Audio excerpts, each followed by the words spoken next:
മാമുക്കോയ ഒരു മകളോട് പറയാൻ പറ്റിയിട്ടുള്ള കാര്യങ്ങളൊന്നല്ല പറഞ്ഞിട്ടുള്ളത്. എന്നെ രാത്രി ഉറക്കത്ത് കണ്ടെന്നു.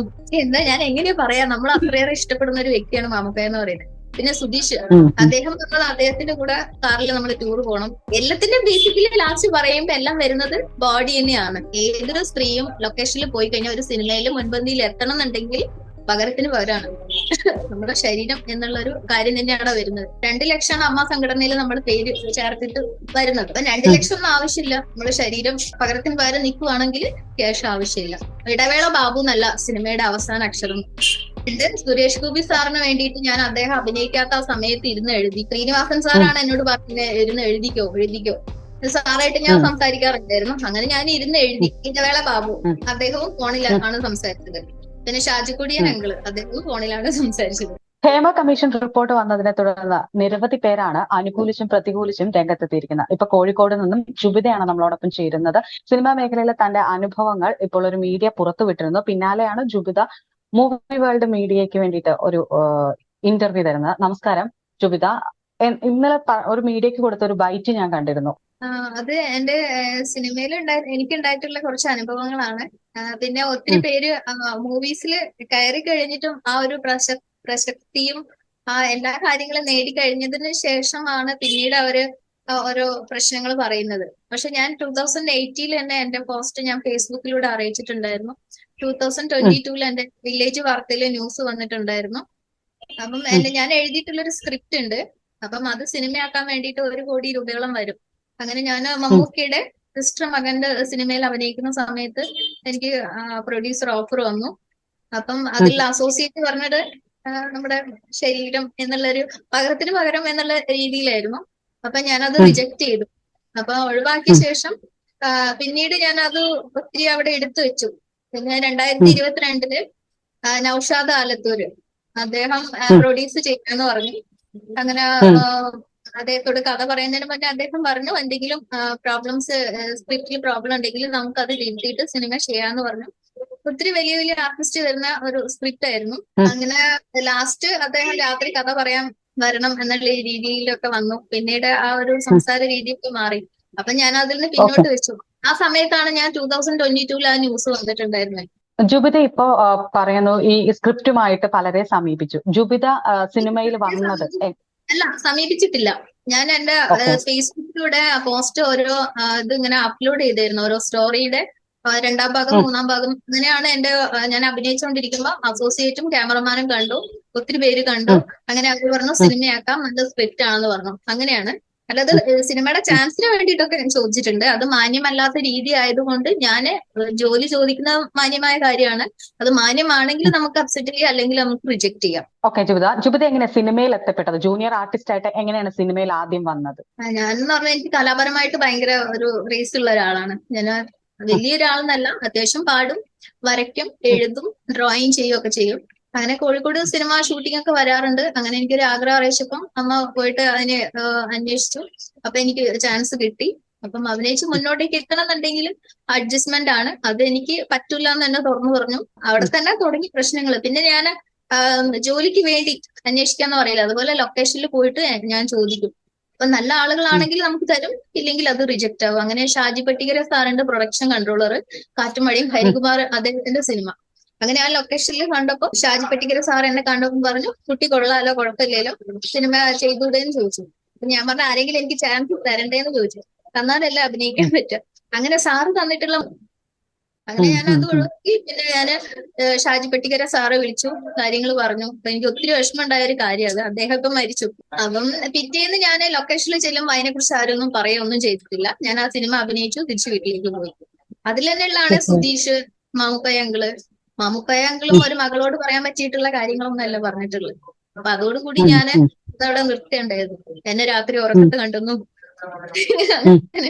എന്താ ഞാൻ എങ്ങനെയാ പറയാ, നമ്മൾ അത്രയേറെ ഇഷ്ടപ്പെടുന്ന ഒരു വ്യക്തിയാണ് മാമുക്കോയ എന്ന് പറയുന്നത്. പിന്നെ സുധീഷ്, അദ്ദേഹം പറഞ്ഞത് അദ്ദേഹത്തിന്റെ കൂടെ കാറിൽ നമ്മൾ ടൂർ പോകണം. അങ്ങനെയൊക്കെയുള്ള എല്ലാത്തിന്റെ ബേസിക്കലി ലാസ്റ്റ് പറയുമ്പോ എല്ലാം വരുന്നത് ബോഡി തന്നെയാണ്. അപ്പൊ അതില്ലെങ്കിൽ നമുക്ക് റിജക്ട് ആവും. പിന്നെ ഞാൻ ഒന്ന് ഉറപ്പിച്ച് പറയാ, ഏതൊരു സ്ത്രീയും ലൊക്കേഷനിൽ പോയി കഴിഞ്ഞാൽ ഒരു സിനിമയിൽ മുൻപന്തിയിൽ എത്തണം എന്നുണ്ടെങ്കിൽ പകരത്തിന് പകരമാണ് നമ്മുടെ ശരീരം എന്നുള്ള ഒരു കാര്യം തന്നെയാണ് വരുന്നത്. അത് സ്ത്രീകൾ ഇപ്പൊ പറയണം. ജുബിത പറഞ്ഞത് പറഞ്ഞല്ലോ, ഇപ്പം ഈ പറഞ്ഞ സിനിമകളില് ജുബിതയോട് ഇങ്ങനെയൊക്കെ അവർ സംസാരിച്ചിരുന്നു എന്ന്. ജുബിത അഭിനയിച്ച സിനിമയിൽ ജുബിത മാത്രമല്ല സ്ത്രീ ആയിട്ടുള്ളവർ ഒരുപാട് പേരുണ്ടാവും. അവരോട് ആരെങ്കിലും ഇത്തരത്തിൽ മോശമായിട്ട് പെരുമാറിയതോ അല്ലെങ്കിൽ കൊളീഗ്സ് ആരെങ്കിലും ജുബിതയോട് ഇക്കാര്യം സംസാരിച്ചിരുന്നോ? ജുബിത ആരെങ്കിലും ഇക്കാര്യം ഷെയർ ചെയ്തിരുന്നോ? ഞാൻ പറഞ്ഞു കഴിഞ്ഞാൽ ലൊക്കേഷനിൽ എന്റെ അമ്മയുടെ കൂടെയാ പോവുക. ഇപ്പം അത് ഞാൻ പറഞ്ഞുതരാം. പാരന്റ്സ് കൂടെ വരണ്ടാന്ന് പറയുന്ന ലൊക്കേഷനിൽ ഞാൻ പോവാറില്ല. കാരണം എന്ന് പറഞ്ഞാൽ നമ്മുടെ മാതാപിതാക്കള് പോവാത്ത ലൊക്കേഷൻ എന്ത് ലൊക്കേഷനാ? നമ്മളെ സംരക്ഷിക്കപ്പെടേണ്ടതല്ല എന്നാണ് നമ്മൾ മനസ്സിലാക്കേണ്ടത്. അപ്പൊ ഞാൻ എന്റെ അമ്മേനെ, ഇപ്പൊ എനിക്ക് തമിഴ് മൂവിയിൽ ഹീറോ ആയിട്ട് കിട്ടി, ഞാൻ അന്ന് പോയില്ല, കുറച്ച് വർഷം മുന്നേ. അപ്പം പറഞ്ഞു പാരന്റ്സ് പാടില്ല. ഞാൻ പറഞ്ഞു നിങ്ങൾ വേറെ ആളെ വിളിച്ചു, എനിക്ക് വരാൻ പറ്റൂല എന്ന് പറഞ്ഞു.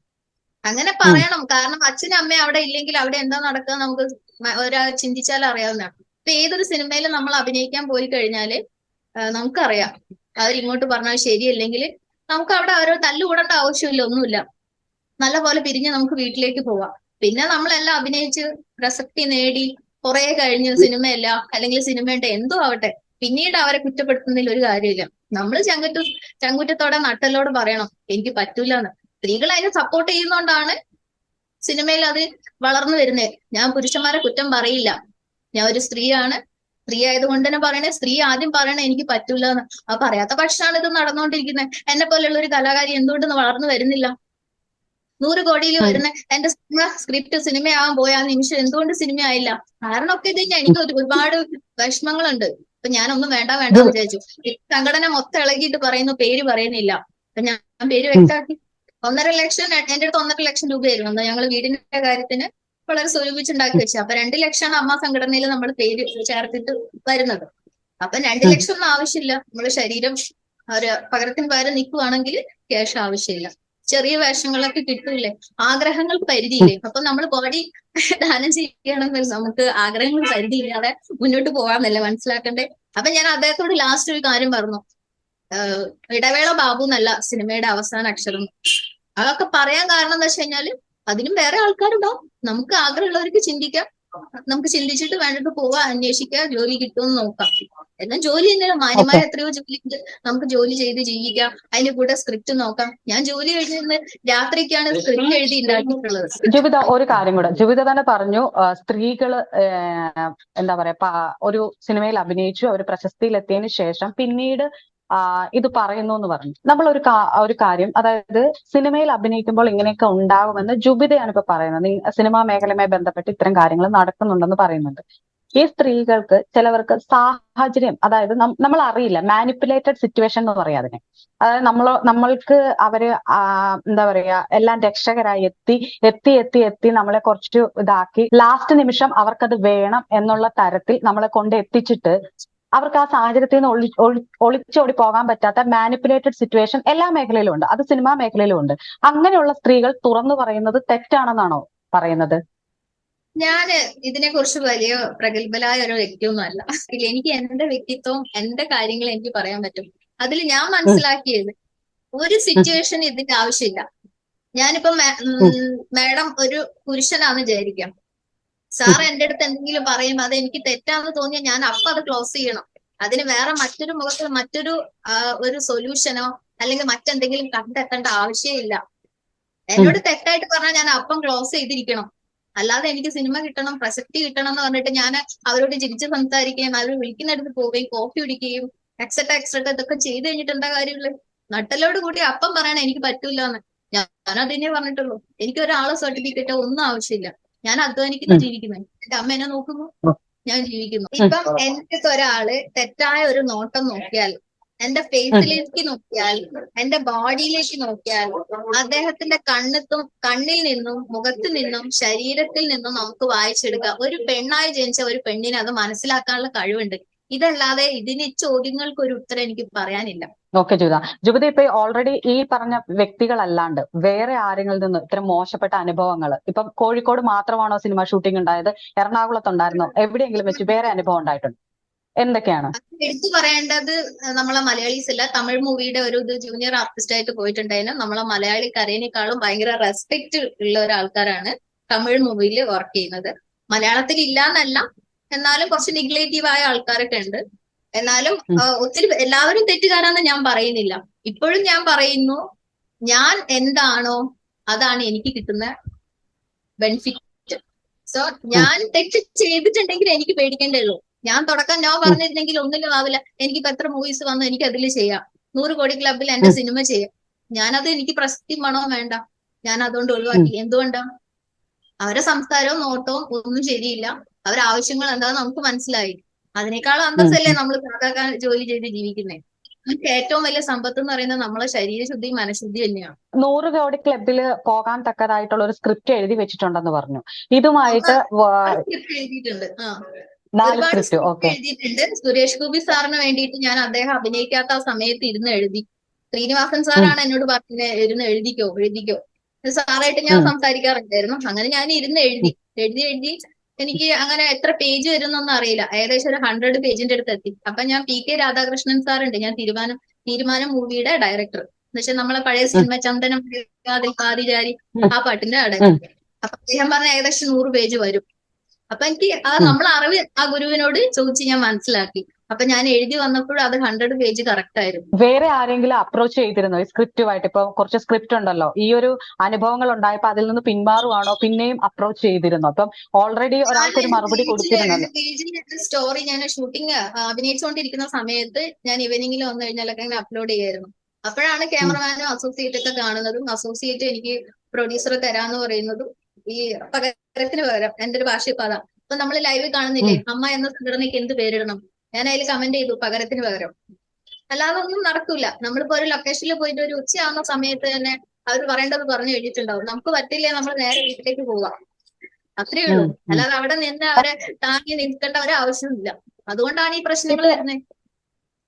ഞാൻ ചോദിക്കുന്നത്, ഇത്രപ്പെട്ട ആളുകൾ ഈ പറയുന്ന ഇപ്പൊ കുറെ പേരുകൾ പറഞ്ഞു, ഈ പറയുന്ന താരങ്ങളെല്ലാരും ഡയറക്റ്റ് ആയിട്ടായിരുന്നു സംസാരിച്ചത്, അതോ എങ്ങനെയായിരുന്നു? ഈ ജുബിതയ്ക്ക് ഡയറക്റ്റ് ആയിട്ട് ഇവർക്ക് ഒരു അപ്രോച്ച് എങ്ങനെയാണ് കിട്ടിയത്? ജുബിത ഒരു ജൂനിയർ ആർട്ടിസ്റ്റ് ആണ്. മാമുക്കോയെ ഞങ്ങൾ എന്നെ വിളിക്കായിരുന്നു. അപ്പം ഫോണിലാണ് സംസാരിച്ചത്. സുധീഷ് ഏട്ടാ അദ്ദേഹവും ഫോണിലാണ് സംസാരിച്ചത്. ഹരിഹരൻ സാറ് നമ്മള് ലൊക്കേഷൻ കഴിഞ്ഞ് ഞാൻ വീട്ടിലെത്തിയപ്പോഴും അദ്ദേഹവും ഫോണിൽ വിളിച്ചിട്ടാണ് സംസാരിച്ചിട്ടുണ്ടായിരുന്നത്. ഇടവേള ബാബു അദ്ദേഹവും ഫോണിലാണ് സംസാരിച്ചത്. പിന്നെ ഷാജിക്കുടിയൻ അങ്കിള് അദ്ദേഹവും ഫോണിലാണ് സംസാരിച്ചത്. ഓക്കെ. പേരിങ്ങനെയൊക്കെ സംസാരിച്ചിട്ട് ഇതിനെതിരെ ആർക്കെങ്കിലും ഒരു പരാതി കൊടുത്താൽ കൊള്ളാം, ഓൾറെഡി ടാലന്റ് ഉള്ള ആളാണെന്ന് ജുബിത പറഞ്ഞു കഴിഞ്ഞു, എനിക്ക് ഇത്രയൊക്കെ ചെയ്യാനുള്ള കഴിവുണ്ട്, അത് ആ ടാലന്റ് ഹൈഡ് ചെയ്ത് ഇത് കൊടുക്കാണ്ട് അല്ലെങ്കിൽ ഈ പറഞ്ഞ അല്ല, ഞാൻ ഒരിക്കലും ടാലന്റ് ആണെന്ന് ഞാൻ പറയില്ല. അത് നമ്മളെ കണ്ടിട്ട് മറ്റുള്ളവരാണ് വിലയിരുത്തേണ്ടത്. ഇപ്പൊ ഞാൻ സ്വയം നല്ലൊരാളാ എന്ന് വിളിച്ചു പറഞ്ഞ ഒരു കാര്യമില്ല. നമ്മളെ മനസ്സിലാക്കുന്ന, നമ്മളെ കാണുന്ന, നമ്മൾ ഇടപഴകുന്ന ആൾക്കേ അറിയുള്ളൂ. ഓൺലി ബിഹേവിംഗ് ആണ് പബ്ലിക്കിൽ. എന്റെ പബ്ലിക്കിൽ എന്റെ ബിഹേവിംഗ് ആണ്, എന്റെ ക്യാരക്ടർ അറിയില്ല. എന്റെ ക്യാരക്ടർ അറിയണമെങ്കിൽ എന്റെ സിനിമയുടെ ഉള്ളിലേക്ക് താഴ്ന്നു നോക്കണം. അപ്പൊ എന്റെ ആ ഒരു അനുഭവം എല്ലാവർക്കും മനസ്സിലായതുകൊണ്ടാണ് ഞാനത് റിജക്ട് ചെയ്യാനുണ്ടായ കാരണം. അതാ ഞാൻ ചോദിച്ചത്. പിന്നീട് ആർക്കെങ്കിലും എതിരെ ഇത് പരാതി കൊടുത്താൽ കൊള്ളാം, കാരണം എന്റെ ഈ സ്ക്രിപ്റ്റ് എനിക്ക് എന്താണെങ്കിലും സിനിമയാക്കണം എന്നൊരു അംബീഷനോടുകൂടി ഇൻ കേസ് ഇത് വിചാരിച്ചിട്ടുണ്ടായിരുന്നു. പക്ഷെ നൗഷാദ് ആലത്തൂര് അദ്ദേഹം സിനിമ ചെയ്യാന്ന് പറഞ്ഞു. ലാസ്റ്റ് പിന്നെ അദ്ദേഹത്തിന് രാത്രി കഥ പറയണം എന്ന് പറഞ്ഞു. രാത്രി പോകാൻ എനിക്ക് ഇഷ്ടമല്ലായിരുന്നു. അതുകൊണ്ട് ഞാൻ മോളി ആന്റിക്ക് വേണ്ടിയിട്ട്, മോളി കണ്ണമാലി നമ്മള് ചാളമേരി എന്ന് വിളിക്കുന്ന, അപ്പൊ എന്റെ അമ്മയെ പോലെയാണ്. അപ്പം പുള്ളിക്കാരി അസുഖമായ സമയത്തൊക്കെ ഞാൻ ഒത്തിരി ചാരിറ്റബിളിന്റെ ഒത്തിരി കാര്യങ്ങൾ സഹായിക്കുകയും ലൈവ് ഇടുകയൊക്കെ ചെയ്തിട്ടുണ്ടായിരുന്നു. അപ്പം പുള്ളിക്കാരിക്ക് വേണ്ടി ഞാൻ സ്ക്രിപ്റ്റ് ഹ്യൂമർ കോമഡിയാണല്ലോ പുള്ളിക്കാരി ചെയ്തുകൊണ്ടിരുന്നത്. അവർക്ക് വേണ്ടിയിട്ട് ഞാൻ ഹ്യൂമർ അല്ലാത്ത വിധത്തിൽ കുറച്ച് സീരിയസ് ക്യാരക്ടറൊക്കെ എഴുതി വെച്ചു. അപ്പൊ ഇതെല്ലാം ഞാൻ എടുത്ത് പറയുന്നു, എന്താണ് ആഗ്രഹമൊക്കെ എഴുതി വെച്ചു അങ്ങനെ. അപ്പം അവരെ സഹായിക്കാനുള്ള കാര്യം ആലത്തൂർ അദ്ദേഹത്തോട് പറഞ്ഞു. അപ്പം ഞാൻ കഥ പറയാൻ പോയിട്ടില്ല രാത്രി. അപ്പൊ ഏകദേശം ഒക്കെ പിന്നോട്ട് നിന്നു. ഞാൻ എന്നെ അത് വേണ്ടാന്ന് വെച്ചു. ഞാൻ എന്റെ ഫേസ്ബുക്ക് പേജിൽ ഞാൻ അത് അപ്ലോഡ് ചെയ്തിട്ടുണ്ട്. ഈ ഹേമ കമ്മീഷൻ റിപ്പോർട്ട് വന്നതിനെ തുടർന്നാണോ ഇപ്പൊ 2022 ഇത് പറഞ്ഞു എന്ന് പറഞ്ഞു, ഇപ്പൊ മീഡിയയിൽ പറഞ്ഞതുപോലെ തന്നെയാണോ അന്ന് പറഞ്ഞത്? ആ പറഞ്ഞതിനൊരു അറ്റൻഷൻ അന്ന് കിട്ടിയിരുന്നോ? ഈ ഹേമ കമ്മീഷൻ റിപ്പോർട്ട് വന്നതിന് ശേഷമാണ് ഇത്രയും ശക്തമായിട്ട് വീണ്ടും അത് പറയണം തോന്നിയത്?